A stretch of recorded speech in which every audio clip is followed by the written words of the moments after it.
Hello, this is Ballard with Cisco Systems, and today we're going to talk about distributed storage on top of Kubernetes on Cisco C-Series servers. Our architecture consists of 5 different C-Series server nodes. In this case, I'm using C220s, but you can use C240s. The more drive space you have, the more storage space you can get. There's 1 master node. You could also have 3 master nodes, and there are 4 different worker nodes in this cluster. Here we have a standard terabyte drives inside of it. The first disks on each system is set up in RAID 1. That's where the operating system is installed. I've installed Ubuntu 18.04 on it. The rest of the drives are set in JBOD mode. They're unformatted, they're just sitting there, and they're ready for us to do some work on them. Here we'll take a look at the nodes in the Kubernetes cluster, and then we'll take a look at the different drives inside of each server. You can see they're all unformatted, ready for work. Before we begin installing our Kubernetes distributed storage system, let's talk about operators. They're introduced by CoreOS in late 2016 and are officially put into Kubernetes in spring of 2018. The idea is that we can create custom controllers to deploy our software that take advantage of the messaging system that Kubernetes already has in place. This means we can create first-class Kubernetes resources for whatever software we want to deploy on our Kubernetes cluster, including a distributed storage system. Many of these distributed storage solutions already have the idea of health checks and state. We can use Kubernetes to help with this function. And that's how we're going to install our distributed storage system.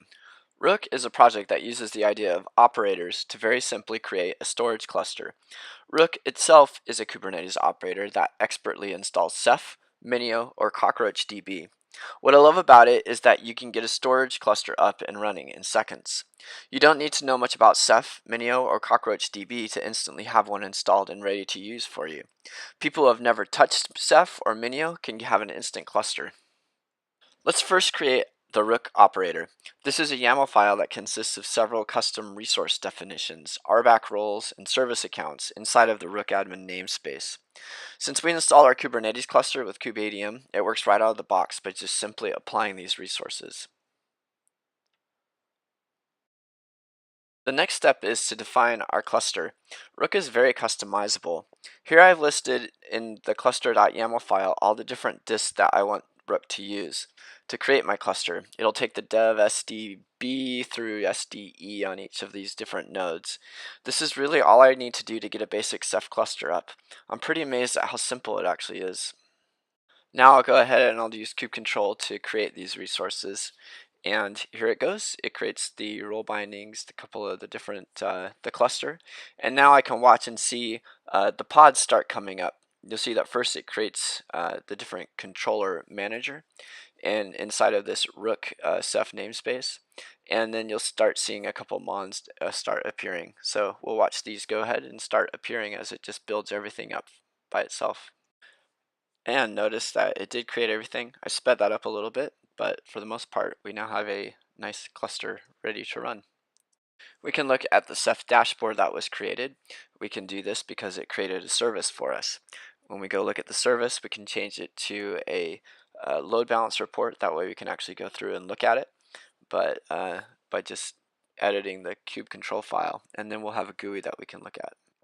Now that we've provided the lower level storage system for our Kubernetes systems, we have to somehow get this attached to our applications or our pods. Let's look at how Kubernetes does this. As you can see here, at the very top level, we have an auth service or some type of application. The top level here is ephemeral. There's no storage to it. It's just an application that's stateless, but it attaches to a database. In this case, the database, we might want to make it so that the database actually is persistent should the pod go down. To do this, Kubernetes has the idea of a persistent volume claim. When we define the database, we actually will create a persistent volume claim. Here's an example using MySQL. At the very bottom of the file here, we have a persistent storage that has a claim name, mysql-pv-claim.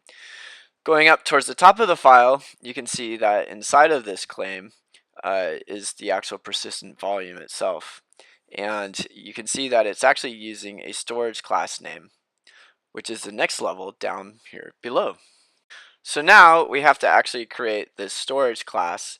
And then the pool, the cluster we already created because that was the thing that we did when we just created our Ceph cluster.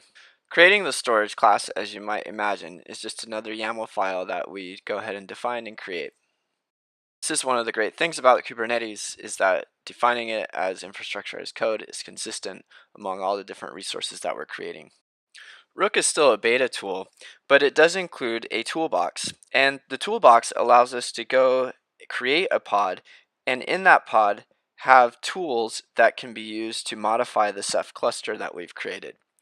So here I go through and we'll go into that pod, run the Ceph commands to modify the storage class to get rid of some of the errors that I don't want to have anymore. Now my storage class looks pretty good. Now let's go through and create the next components. I can now create the database and the persistent volume claims that will go ahead and consume the storage class in the pool in the cluster below it. As an example, we will create MySQL for WordPress because who doesn't like seeing another WordPress demo? Our WordPress YAML file will also ask for some volume claim as well, so that it will actually be a stateful deployment. That way we don't lose any data should the pod go down. We'll still keep the configuration of WordPress. Normally, if you're using a different type of service, like an authentication service or some type of ephemeral service, you wouldn't have the persistent volume claim, but you would instead just use the database. But here we show this as an example that any single application can use its own persistent volume storage that Ceph is providing. Finally, we go ahead and we look at the service and see what IP address the load balancer gave it, and we can then navigate to our WordPress site and set it up. As a quick test, we can go through and delete one of the pods. When the pod deletes, we can then refresh the page to make sure that it stays up. The new pod that comes up will attach to the same persistent volume and the data will still remain.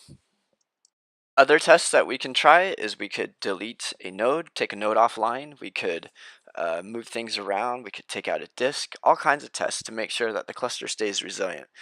This is some of the cool stuff that Rook gives us. Very quickly, we can add persistent storage that is highly available and distributed.